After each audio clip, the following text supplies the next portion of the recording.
Campbell Playhouse. Orson Welles produces.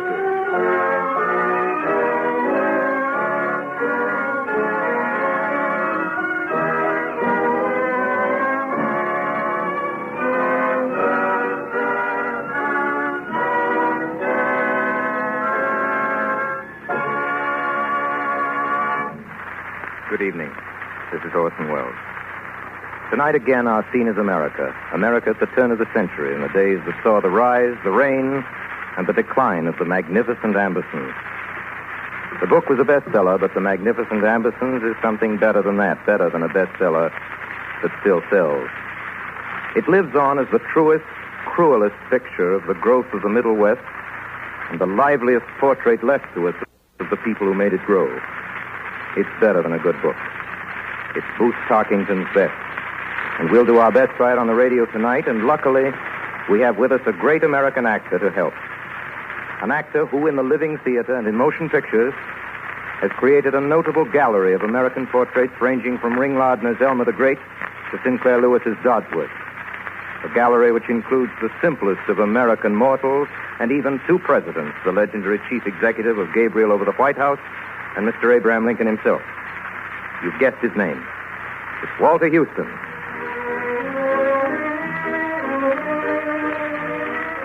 And now, the magnificent Ambersons with Walter Houston and Orson Welles. Dear Miss Amberson, when I called upon you this afternoon to express my regret for last night's misfortune, I was informed by your butler that you did not desire to see me. You seem to care a great deal for base vials, Miss Amberson. If I promise never to break another one, may I not hope that you will relent and consent to receive in person the apology of your very contrite and devoted admirer, Eugene Morgan. To Miss Amberson, Amberson Mansion, Amberson Boulevard, Amberson Edition. You heard that word Amberson a lot in those days, in that town. Everybody knew the Ambersons, and it was quite unnecessary for the young man to address his letter so carefully. The magnificence of the Ambersons began in 1873. Their splendor lasted throughout all the years that saw their Midland town spread and darken into a city. Around 1800, Major Amberson had bought 200 acres of land at the end of National Avenue. Through this tract, he had built broad streets and cross streets, paved them with cedar block, and curbed them with stone. He'd set up fountains here and there, and at symmetrical intervals, placed cast iron statues painted white. And all this art showed a profit from the start. The lots had sold well, and there was a rush to build in the new addition. Its main thoroughfare was called Amberson Boulevard, and here now stood the new Amberson Mansion, which was the pride of the town. Yes, sir, $60,000 for the woodwork alone. And hot and cold water upstairs and down. They got a ballroom there, takes up the whole third story. And a glass dome, green glass it is, way up in the air, and arches and turrets. And one of them new stone porches. They call it a porte cochere. Well, sir, I guess the President of the United States would be tickled to swap the White House for the new Amberson Mansion if the Major give him the chance. Yes, sir. By the almighty dollar, you bet the sweet life the Major wouldn't. Now, of these Ambersons, at the time this story begins, there were three. The old Major and his two children, Fred and Isabel. Of Fred, it was generally understood that one day he would go into politics. Kind of a good thing to have an Amberson in Congress. Makes it pleasant when the family goes traveling. Meanwhile, he was to be seen every afternoon on National Avenue, perched high on the seat of the newest and fanciest rig in town, driving a pair of dashing bays with great gesturing and waving of his skin-tight lemon gloves. Of Isabel, it was known that she'd been to a young ladies' school in the East and later to a finishing school in Paris. But now I'm back. Back for good this time, I guess. And it's nice to be home. Home being the Amberson Mansion on Amberson Boulevard, of which Isabel Amberson was now the hostess. Well, during those days, people had time for things. Time to gossip. Time for a lot of things. They even had time to dance square dances, quadrilles and lances, the roquette and schottisches and polkas and such whims as the Portland fancy. All gone now. Gone like the all-day picnics in the woods and like that prettiest of all vanished customs, the serenade. Of a summer night, young men would bring an orchestra under a pretty girl's window, and flute, harp, fiddle, cello, cornet, and bass viol would presently release their melodies to the dulcet stars. Indeed, it was at one of these serenades that an event occurred which was to have a profound influence on the fate of the Ambersons. Eugene Morgan. It's too bad. Likeliest boy in town he was, and not really given to drink. Just celebrating. Stepped right through the bass viol, he did. Made matchwood of it. Too bad it had to be right under Miss Isabel's window, and right at this time, too. When Eugene Morgan called the next day to apologize, Isabel refused to see him, and it was then that he wrote her that letter. And 3 weeks later, Major Amberson announced the marriage of his daughter to one of the town's leading young men of business, Wilbur Minafer. No breaker of bass viols or of hearts. No serenader at all. Wilbur Minafer. Well, she'll be a good wife to Wilbur, and they'll have the worst spoiled lot of children this town will ever see. Well, how on earth do you make that out? She couldn't love Wilbur, could she? Well, it'll all go to her children, and she'll ruin them. The prophetess proved to be mistaken in a single detail only. Wilbur and Isabel did not have children. They had only one child. At the age of 9, it pains me more than any man to admit, George Amberson Minafer, the Major's one grandchild, was a princely terror. With his long brown curls and the silk sash and lace collar in which his mother dressed him, he was dreaded not only in Amberson Addition, but in other quarters through which he galloped daily on his white pony. Oh, look at the girly curls. Say, Bub, where'd you steal your mother's old sash? Your sister stole it for me. She stole it off our clothesline and gave it to me. Yeah? You go get your hair cut. I haven't got a sister. I know you have it at home. I mean the one that's in jail. I dare you get down off that pony. Sure, I'll get down off the pony. Whoa, boy. Well, I dare you to come inside that gate. I'm coming. Yeah? Well, I dare you halfway here. I dare you. Hey! Boy, Now, what's going on here? Stop this. And get out of this yard, young man. I said... You stop that. You take your hands off me. I guess you don't know who I am. Yes, I do know. I know who you are. You're a disgrace to your mother. Your mother ought to be ashamed of herself to allow... Shut up about my mother. She ought to be ashamed. A woman that lets a bad boy like you... You pull down your vest, you old billy goat, you. Pull down your vest, lay on your chin, and go to... George, Yes, Mama? is this letter from the Reverend Malik Smith the truth? He's an old liar. George, you mustn't say liar. He says you insulted and brutally assaulted his son. Is that true? Well, how old am I? You're 12. And he says in that letter I'm older and stronger than his son. And he's 13. What about the other thing, Georgie? Did you tell the Reverend Smith did you say... Listen here, Mama. Grandpa wouldn't even wipe his shoe on that old storyteller, would he? George, you mustn't. I mean, none of the Ambersons wouldn't have anything to do with him, would they? He doesn't even know you, does he, Mama? George, that isn't what we're talking I about. bet if he wanted to see any of the Amberson family, he'd have to go around to the side door. No, dear. Yes, no, he would, Mama. So what does it matter if I did say something to him he didn't like? That kind of people, I don't see why you can't say anything you want to him. They're just riffraff, that's what they are, Mama. Just riffraff. And that's what they were to him. Riffraff. Everybody in town, except the Ambersons. His arrogance, I'm sorry to say, grew with the years. There were people, grown people too, who said they did hope to see the day when that boy would get his comeuppance. That's the word they used, comeuppance. But when George Amberson Minafer came home from college for the holidays at Christmastide in his sophomore year, nothing about him encouraged any hope that he, George Amberson Minafer, had received his comeuppance. Cards were out for a ball in his honor, and this pageant of the tenantry was held in the ballroom of the Amberson mansion the night after his arrival. George, white-gloved with a gardenia in his buttonhole, stood with his mother and his Uncle Fred in the big red and gold drawing room downstairs to receive the guests. He was doing his duty, greeting two pretty girls with whom he had grown up. How do you do? How do you do? Have you very well? Of course Mr. I do. Oh, Very well he did. indeed. Oh, he did. All right. Mother. Yes, George? Mother, who's that queer-looking duck? Why, George, dear, whomever do you mean? Over there. He's coming towards us. Why? It's nobody we know, is it, Mother? George, he'll hear you. Hello, Eugene. Good evening, Isabel. How nice of you to come, Eugene. I'm only here for one thing. To have a dance with you. Why, of course. Eugene, this is my son. George, Mr. Eugene Morgan. Hello, George. How do you do?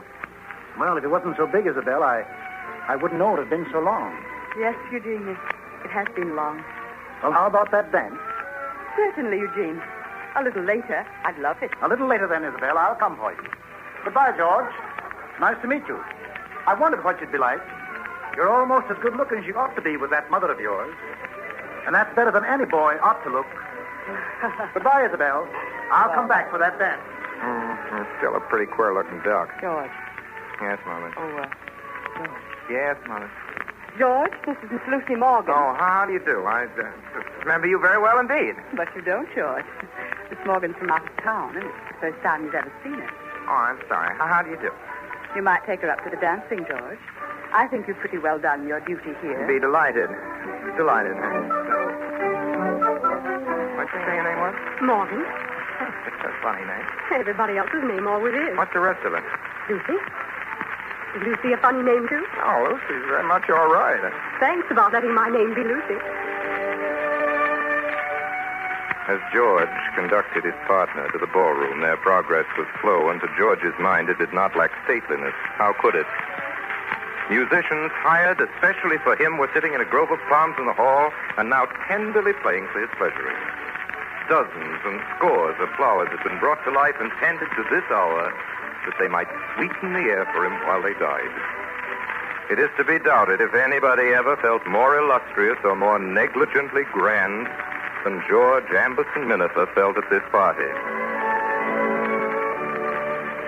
Mr. Minafer? Yes? What are you studying at college? A lot of useless guff. Well, then why don't you study some useful stuff? What do you mean, useful? Something you'd use later in your business or profession? I don't expect to go into any business or profession. Well, what are you going to do? What do you want to be? A yachtsman. At that same moment, in a small room set apart for the smokers on the second floor of the Amberson mansion, two old friends were engaged in conversation. One was the Honorable Fred Amberson. The other was the gentleman whom George Amberson Minafer had classified some minutes earlier as a queer-looking duck. Gene Morgan, you haven't changed at all. What did you expect, Fred? 20 years since you left. Makes some difference in faces, 20 years, but not in behavior, I guess. If you remember, Fred, my own behavior began to be different about that long ago. Quite suddenly. Yeah. Been stepping in any bass violence lately, Gene? Isabel know you're here? Yes, I just saw her. Where's Wilbur? I didn't see him. Isabel's husband never was one for parties, you know, and he hasn't been so well lately. He's probably gone home already. Gene, life's an odd thing if we look back, isn't it? Yes, it's probably going to be odder still if we could look forward. Probably. However, I still dance like an Indian. Don't you? No, I leave that to my nephew, George. He does the dancing for the family.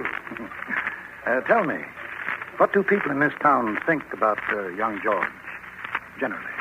Well, a lot of people that are glad to express their opinions about him quite strongly, too. Yes? What's the matter with him, Fred? Too much Amberson, I suppose, for one thing.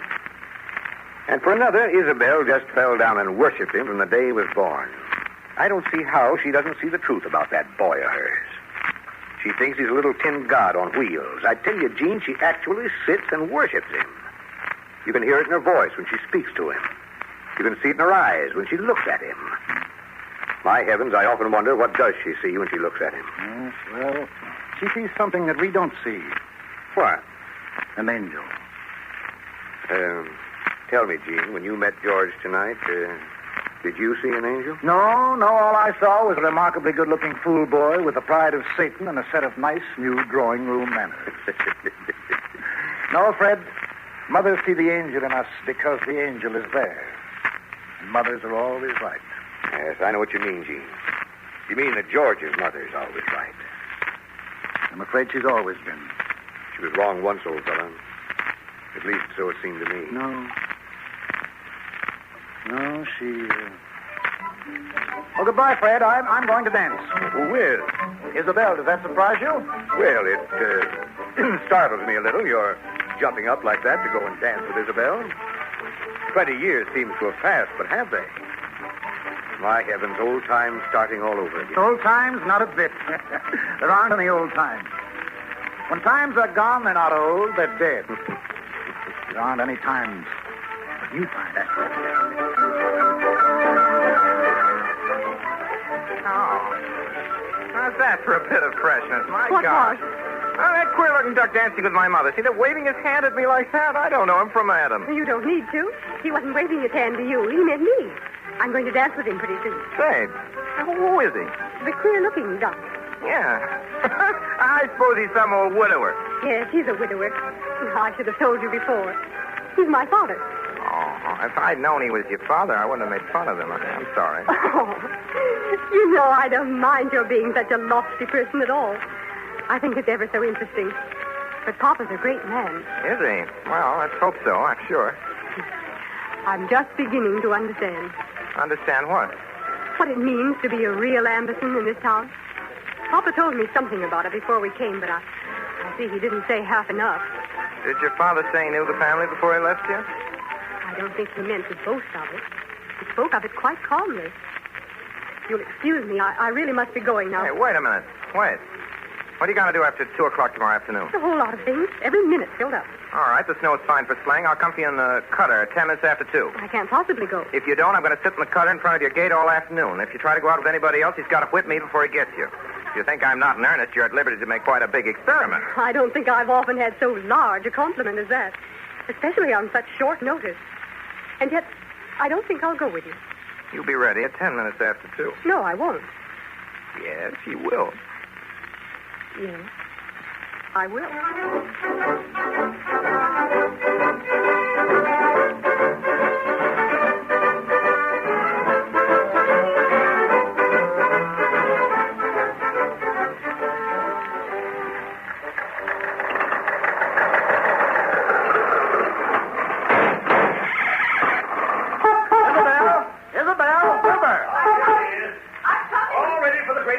Where's Wilbur? Wilbur had a headache. Jeannie said he hoped you'd excuse him. I don't think automobiling is quite your husband's speed anyway, Isabel. Well, let's get started. You sure you're not scared? Of course You not. probably have to walk home, but the exercise will be good for us. Don't you believe him? Up you go, Isabel.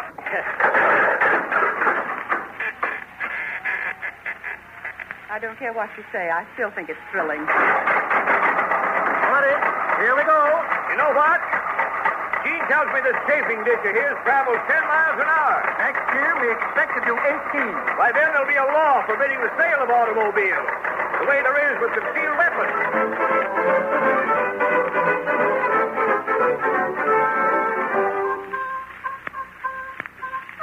Get up in there, get up. Gee, Lucy, I'm sorry you're cold. I'm not anymore with the wind behind us. And I do hate to go back. It's so pretty out here in the country. Yeah. Yeah, it is nice. Is this all yours? The Ambersons, I mean, all this land? Beautiful. Yeah, it used to be. It's getting all too much built up now. The way it used to be, it was like a gentleman's country estate. It's the way we ought to keep it. We let these people take too many liberties. What are you laughing at now? Oh, nothing. Oh, for heaven's sake. What? Well, look over there, down the road. It's Papa. He's having trouble with the machine. What'd I tell you about those old sewing machines? They're not old sewing machines. I wish you Get up. wouldn't say things like Get that. Well, you're not going to pass them and just leave them stranded there. We'll come back and pick them up to show them as horses that belong on the road, not sewing machines. Get up, Tender. Oh, George, be careful. Get up. Why don't you get a horse? Get a horse. Get a horse. George! Oh, George, be careful. Look where you're driving. There's a ditch on that side. George! George! Are you hurt, Lucy? Oh, no problem. You all right? Go back to brother man. Nothing the matter with him at all. George, are you hurt? Don't make a fuss, Mother. Nothing's the matter. Only that darn silly horse broke away. You catch cold, George. Here, let me brush the snow. Oh, leave me alone, Mother. You ruin your gloves. You're getting the snow all over yourself. Yeah, now, why not try riding in my machine, George? Come on, climb in, everybody. Come on, Isabel. All aboard, Lucy. George? Look at your feet, George. Oh, no, you must Mother. clean them off or you'll catch cold. Oh, I Mother. can't have you catching cold. Now, here, let me brush them for you. Stop that, You Mama. mustn't ride with wet feet. Well, then not. For heaven's sake, get in. You're standing in the snow yourself, Mother. He's all right, Isabel. Come on, up here with me. Ready? We're ready, but how about this wreck of yours? Well, we'll see. She breathes. She stirs. She seems to feel a thrill of life along her cheek. As I walk along the void below. Hey, come on there, you two. Sing. It'll keep you warm. George, I want to thank you. Along the void. Oh, for what? You tried to swing underneath me and break the fall for me when we went over. I knew you were doing that. It was nice of you. There wasn't any fall to speak of. Couldn't have It was hurt either one of us. friendly of you. Awfully quick, too. I'll not forget. To walk along the border belong with my independent air. To hear the girls declare.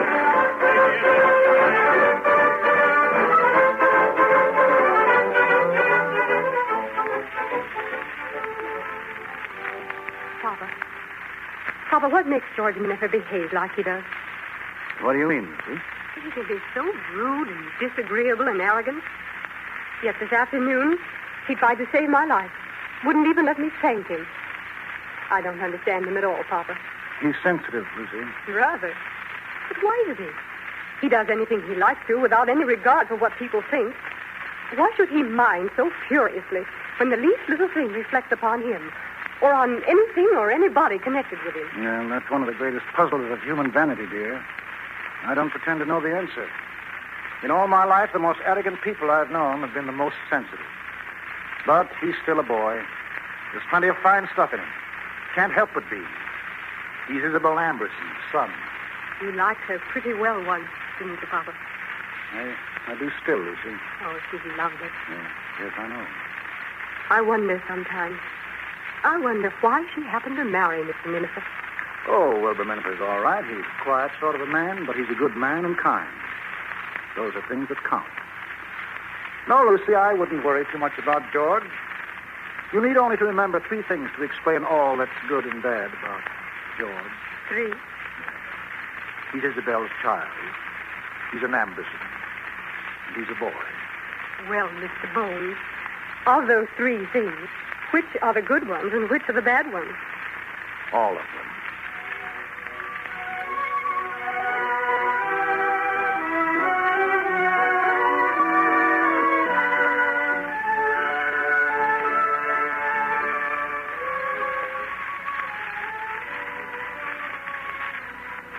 You are listening to the Campbell Playhouse presentation of The Magnificent Ambersons, starring Walter Houston and Orson Welles.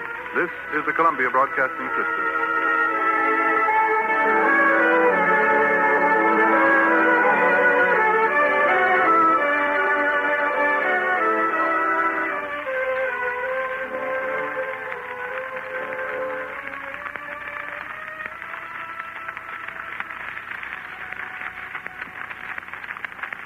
This is Ernest Chappell, ladies and gentlemen, welcoming you back to the Campbell Playhouse. Now we resume our Campbell Playhouse presentation of The Magnificent Ambersons, starring Orson Welles and Walter Houston.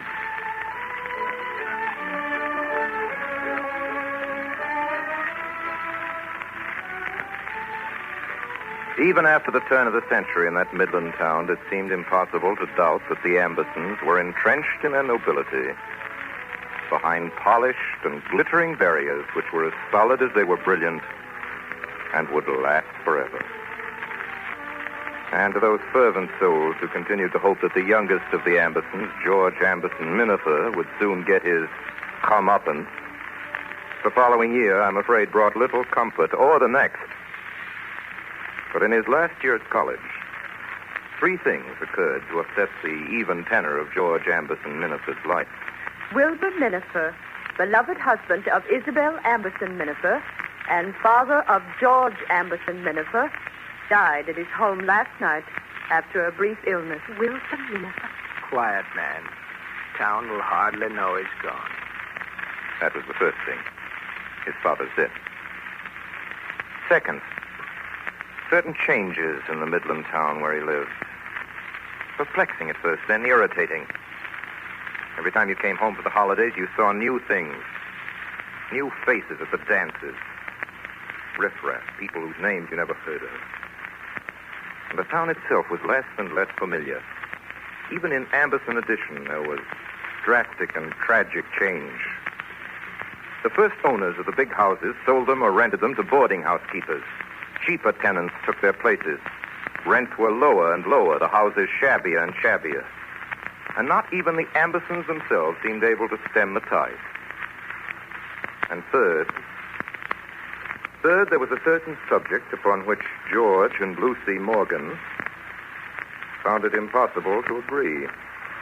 Whoa, Penniness. Oh. Why are you stopping, George? Why don't you go on? Lucy, when are you going to marry me? Oh, not for years and years. Why not? You're too young. Is that the only reason? Oh, I don't know, George. Everything... What about everything? Well, everything is so unsettled. You are the queerest girl. Well, what's unsettled? Well, for one thing, you haven't settled on anything to do. At least if you have, you've never spoken of it. What are you going to do, George? Well, I tell you, I expect to lead an honorable life. Now that my father's dead, that sort of makes me the head of the family after Uncle Fred. You don't really mean to have any regular business or profession at all? I certainly do not. I was afraid so. I suppose it's your father's influence that makes you think I ought to do something, is that it? No, I've never once spoken to him about it. Never. But you know, without talking to him, that's the way he does feel about it. Well, yes. Do you think I'd be much of a man if I let another man dictate to me my own way of life? Well, George, who is dictating? No, I don't believe in the whole world washing dishes and selling potatoes and trying law cases. I dare say I don't care any more for your father's ideals than he does for mine. So if your father would just mind his own business... Take me home, George. Please, take me home at once. If that's the way you want it, all right. That's the way I want it. Well, all right, that's the way you want it. That's the way you want it. Get up, Pendennis. Get up.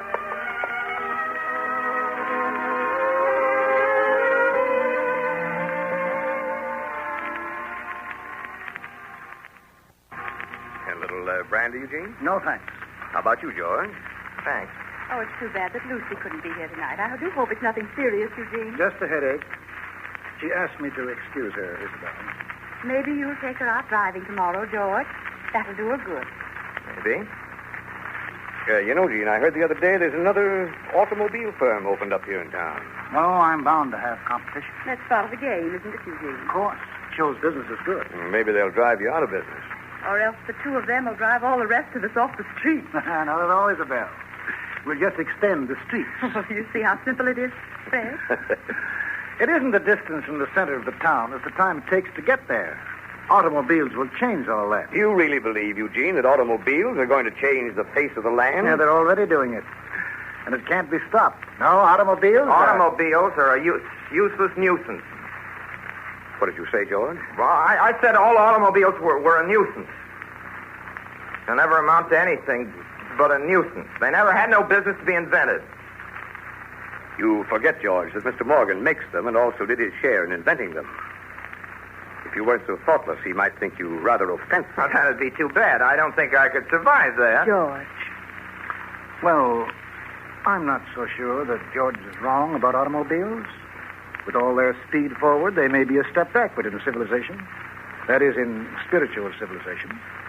It may be that they will not add to the beauty of the world, nor to the life of men's souls. It may be that George is right, and that the spiritual alteration will be bad for us. Perhaps in 10 or 20 years from now, if we can see the inward change in men by that time, I shouldn't be able to defend the gasoline engine. But would have to agree with George that automobiles had no business to be invented.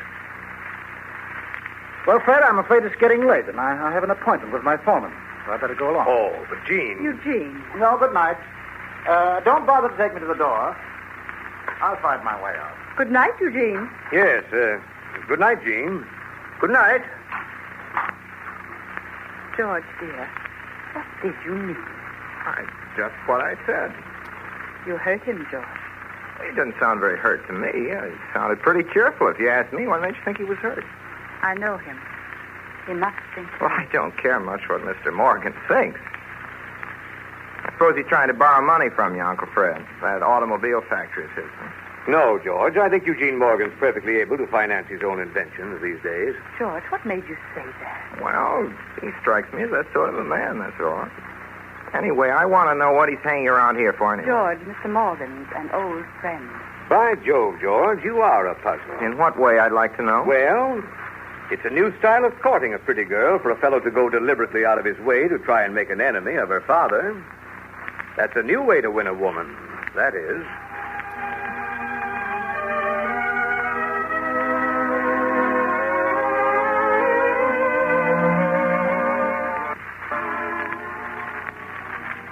Is there anything wrong, Isabel? You've been so quiet all afternoon. Nothing, Eugene. It's this weather. The end of summer. It's been a very happy summer for me. A few more weeks, we will be gone. There'll be other summers, Isabel. time changes things, Eugene. And once they're changed, you can't bring them back. Things are like smoke. You know how a wreath of smoke goes up from a chimney? You see it getting thinner and thinner. And then in such a little while, it isn't there at all. Nothing is left but the sky. And the sky keeps on being just the same forever. Things won't change for you, Isabel. You'll always have me and George. It's George that's troubling me, Eugene. Why doesn't he like you? He doesn't have any reason. He says so himself. Well, boys can't help their likes and dislikes, Isabel. I think perhaps he sensed from the first that I cared a great deal about you. Even when I was so careful not even to show you how immensely I did care. Gene, I can't believe that. Well, someday he'll have to know how we feel about each other, and I think it should be from you that he learns that. Oh, Eugene. It's only fair to George. Much better that he should hear it from you than from someone else. Through gossip, maybe. Oh, I know. I know you're right, Eugene. And I will tell him. I tried to tell him last night, only... Oh, Eugene, it's so hard. Let me wait until just before he goes back to school. No, sooner, Isabel. Sooner. For all our sakes, sooner. But it's only such a few days till he leaves. Surely a few days can't make any difference.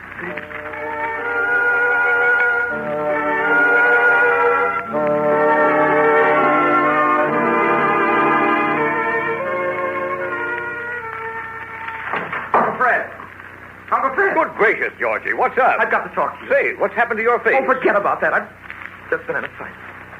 I've heard what people are saying. Saying about what? For heaven's sake, if you're going to talk, be coherent. The whole town's talking about my mother and that man Morgan.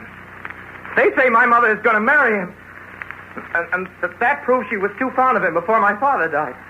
Everybody in town knows about it but me. Heavens, is that what you're so excited about? Why do you listen to stuff like that? I'm glad I did listen. I have a right to know. Did you know it? Did you? Georgie, you can be sure there's been more gossip in this place about the Amberson family than any other family. You see, the more prominent you are, the more gossip there is about you. And the more people would like to pull you down. But they can't do it as long as you refuse to listen.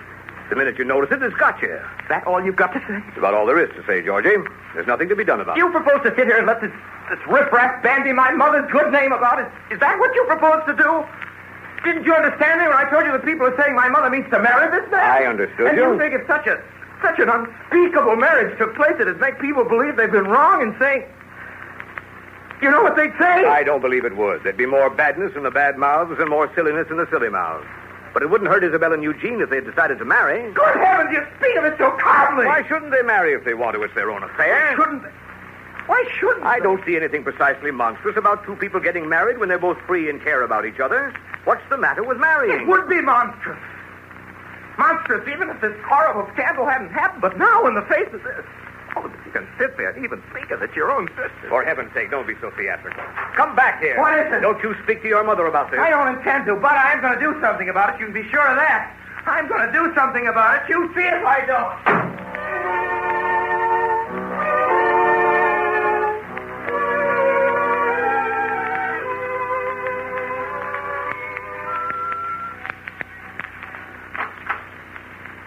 Oh, it's you, George. How do you do? Your mother expects to go driving with me, I believe. If you'll be so kind as to send word to her that I'm here. No. I beg your pardon. I heard you, Mr. Morgan. Said you had an engagement with my mother. I told you no. Well, just what is the difficulty? My mother will have no interest in knowing that you came for her today or any other day. I'm afraid I don't understand. I doubt if I can make it much plainer, but I'll try. You're not wanted in this house, Mr. Morgan, now or at any other time. Perhaps you'll understand this.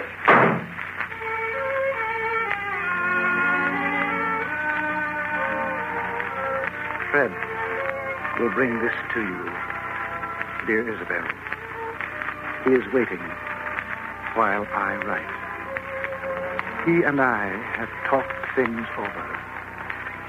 And before he gives this to you, he will tell you what has happened. I should have been better prepared for what took place today. I ought to have known it was coming. A week ago, I thought the time had come when I could ask you to marry me. And you were dear enough to tell me sometime it might come to that. Well, you and I, left to ourselves, wouldn't pay much attention to things like slander and talk. But now we're faced with not the slander of our own fear of it, because we haven't any, but someone else's fear of it, your son's. And that frightens me. Let me explain a little. I don't think he'll change. At 21 or 22, so many things appear solid, permanent, and terrible, which 40 sees are nothing but disappearing miasma. 40 can't tell 20 about this. That's the pity of it. 20 can only find out by getting to be 40. And so we come to this, dear. Will you live your life your own way or George's way? Dear, it breaks my heart for you, but what you have to oppose now in your son is the history of your own selfless and perfect motherhood. Are you strong enough, Isabel? Can you make the fight? I promise you that if you will take heart for it, you will find so quickly that it has all amounted to nothing. You shall have happiness, and in a little while, only happiness. I'm saying too much for wisdom, I fear. But, oh, my dear, would you be strong? Such a little short strength it would need. Don't strike my life down twice, dear. This time, I've not deserved it. Eugene.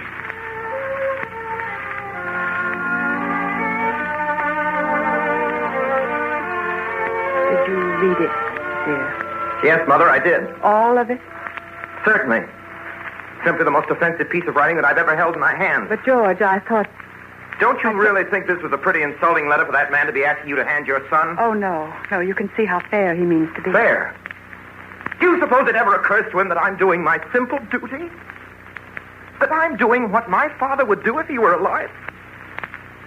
He's got my mother's name bandied up and down the streets of this town until I can't step in those streets without wondering what every soul I meet is thinking of me and my family. And now he wants you to marry him so that every gossip in town will say, "There, what did I tell you? I guess that proves it's true." But, George, it isn't true. Is it fair for him to want you to throw away your good name just to please him? That's all he asks of you. And to quit being my mother? You think I can believe you really care for him? Don't. You're my mother, and you're an Amberson. I believe you're too proud to care for a man who could write such a letter as that. Well, what are you going to do about it, Mother?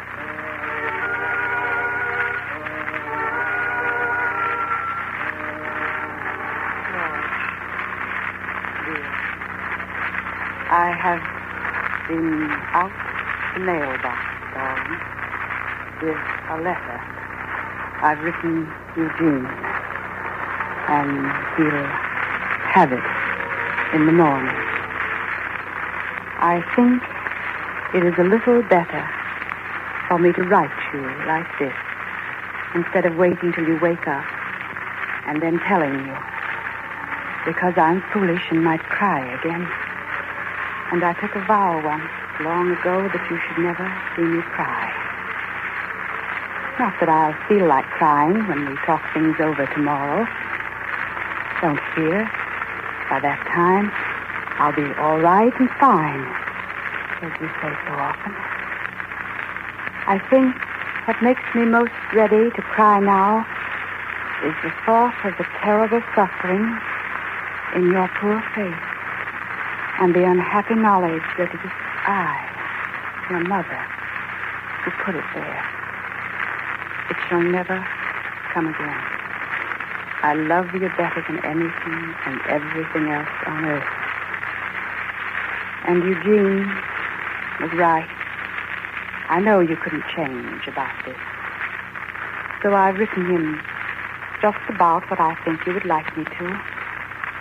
Though I told him I would always be fond of him and always be his best friend. And I hope his dearest friend. He'll understand about not seeing him. He'll understand that. Though I didn't say it in so many words. You mustn't trouble about that. Eugene will understand. Good night, my darling, my beloved. You mustn't be troubled. I think I shouldn't mind anything very much so long as I have you all to myself, as people say, to make up for your long years away from me at college.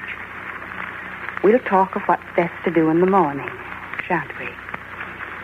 And for all this pain, you'll forgive your loving and devoted mother, Isabel.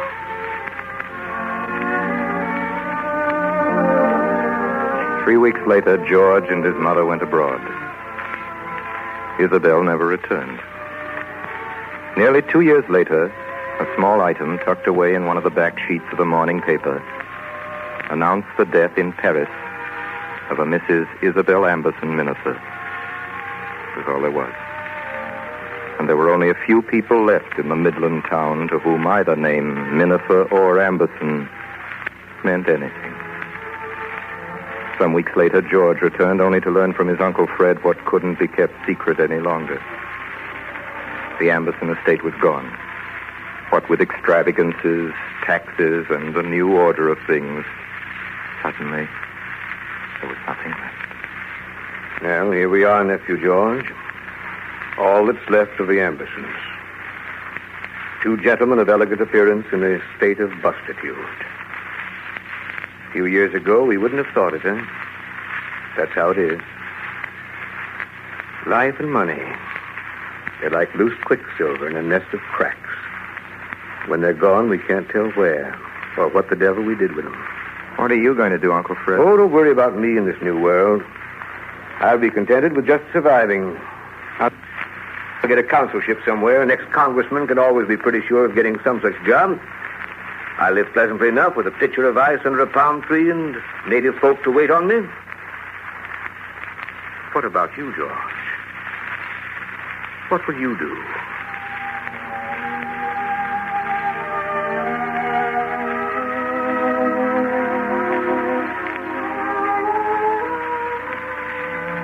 The night George saw his uncle off, he walked homeward slowly through what appeared to be strange streets in a strange city.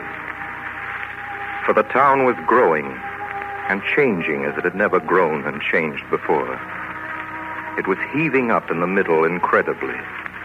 And as it heaved and spread, it befouled itself and darkened its sky. From day to day, from week to week, great new industries were springing up, steel and oil, and this new, all-conquering thing, the automobile. Strange people swarmed about him, obliterating, destroying every trace of the magnificence that once was Amberson, destroying with it the last of the Ambersons, George Amberson Minafer. The city rolled over his heart and buried it, as the city had rolled over Ambersons and buried them for the last vestige. The thing had happened. The thing which years ago had been the eagerest hope of many. The hope of many good citizens had finally come to pass. But not one of them was there to see it. George Amberson Minafer got his comeuppance. He got it 3 times filled and running over. Later, as he walked down Amberson Boulevard, now known as 10th Street, and filled with second-rate shops and cheap boarding houses, and climbed the stairs of the old house for the last time, a terrible loneliness assailed him. He opened the door softly into Isabel's room. It was still as it had been. Tomorrow, everything would be gone. And soon after that, the very space which tonight was still her room would be cut into new shapes by new walls and floors and ceilings. Yet, Isabel's room would always live. For it couldn't die out of George's memory. And whatever remains of that old, high-handed arrogance was still within him. He did penance for his deepest sin that night. And it may be to this day, some impressionable, overworked woman in a kitchenette, after turning out the light, will seem to see a young man kneeling in the darkness, clutching at the covers of a shadowy bed. And it may seem to her that she hears a faint cry over and over. Mother. Mother, forgive me. Mother. Mother, forgive me.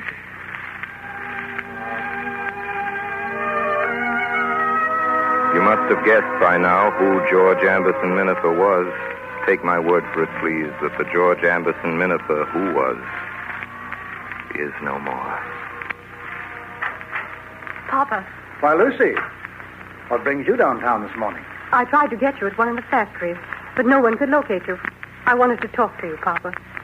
Are you very busy? I'm never too busy to talk to you, Lucy. Is something wrong? Yes, Papa, there is something wrong. It's George. George? You mean... Yes, Papa. George Minifer. Well? He's been hurt, badly hurt. He's in the city hospital. Both his legs broken. That's too bad. He was run down by an automobile. An automobile? George Amberson Minifer. Run down by an automobile. Papa, do you know what he's been doing the past 2 years? No. No, and I couldn't honestly say, Lucy, that I'm very interested. He's been working with explosives at the Acres Chemical Company. A dangerous job. The most dangerous job there is. Well, I never thought he lacked nerve, Lucy. You don't understand, Papa. No one else would take the job. He needed work so badly he took it, and Papa, he's made good. He's changed. He's not the old George at all. And now this has happened to him. Well? I want you to go to see him. No, Lucy. After all, you can't expect me to have any particular affection for that young man. I'm sure that Isabel... Isabel's been dead 3 years. 3 years. Yes, if it hadn't been for him, she might... It's what she would want you to do, Papa. You know that. She'd want you to be kind. She'd want you to come with me to the hospital. He's lonely, Papa. His heart's broken. He needs us. We can help him. You could do so much for him, and I could... Well, Papa, what are you going to do?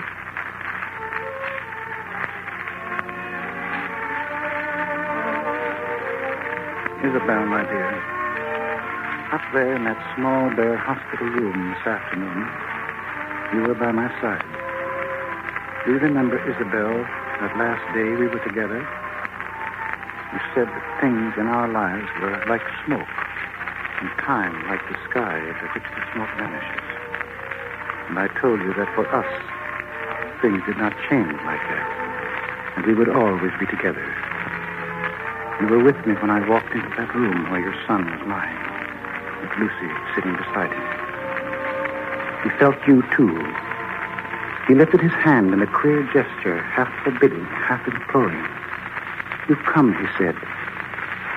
You must have thought my mother wanted you to come so that I could ask you to forgive me. And as he held my hand in his, if you could have seen Lucy's face at that moment, dear Isabel, she was radiant. But for me, another radiance filled the room. For then I knew that I had been true to you at last, my true love. And that through me, you had brought your boy under shelter again.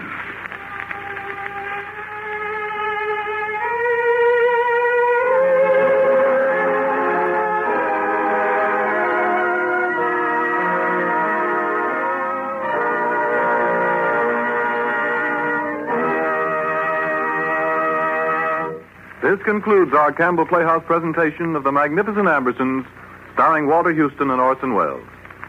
In just a moment, Mr. Welles will return to our microphone for a brief interview with Mr. Houston. And now, here is Orson Welles with Walter Houston. Great pleasure, ladies and gentlemen, to welcome back to the Campbell Playhouse a very distinguished actor and one of my favorite guests, Mr. Walter Houston. Thanks, Orson. You know, there's one thing that makes me particularly happy about tonight's broadcast, and that is at the end of the story, you and I, Orson, did finally get together and shake hands. The last time we met, if you remember, you spent 30 years of your life savagely persecuting me. You went so far as to swim after me through the sewers in Paris. I did indeed, and I caught you, didn't I? Mr. Houston, ladies and gentlemen, is referring to our broadcast of Les Miserables last spring. That same evening, Walter, as we were saying goodbye, I remember you announced your intention of spending a few quiet weeks in the north of Scotland shooting grouse. Well, I'm afraid those grouse are still alive. The only shooting that I was able to do this summer was done right here in Hollywood, making Kipling's The Life That Failed. You know, Orson, there's another thing I like about tonight's broadcast. It gave me a chance to play with my favorite leading lady. Will the lady who played Isabel Amberson please step to the microphone? Yes, she is. Good evening, everybody. Ladies and gentlemen, I want you to meet Miss Nan Sunderland. My partiality for this lady is understandable. It would be anyway. But I think our audience would like to hear your reason, Walter, if they don't happen to know it. Well, I wooed Miss Sunderland throughout tonight's script, but lost her at the end. In fact, this is not so in life. You know, in life, I wooed Miss Sunderland and won her. Ladies and gentlemen, Mrs. Walter Houston. Who is hereby invited to come again to the Campbell Playhouse whenever she can. Thanks, Orson. I'd certainly like to. It's been grand. Which invitation, Nan, also extends to your husband. Good night, Mr. and Mrs. Walter Houston. We'll look for both of you soon.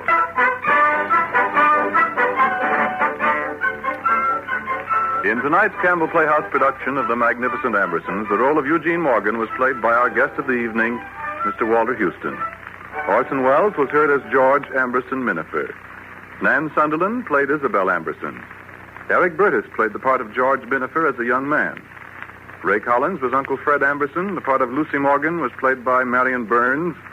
Archie Malloch Smith by Everett Sloan. The Reverend Malloch Smith by Richard Wilson. Bea Benaderet was Mrs. Foster. Music for the Campbell Playhouse, as always, was arranged and conducted by Bernard Herrmann.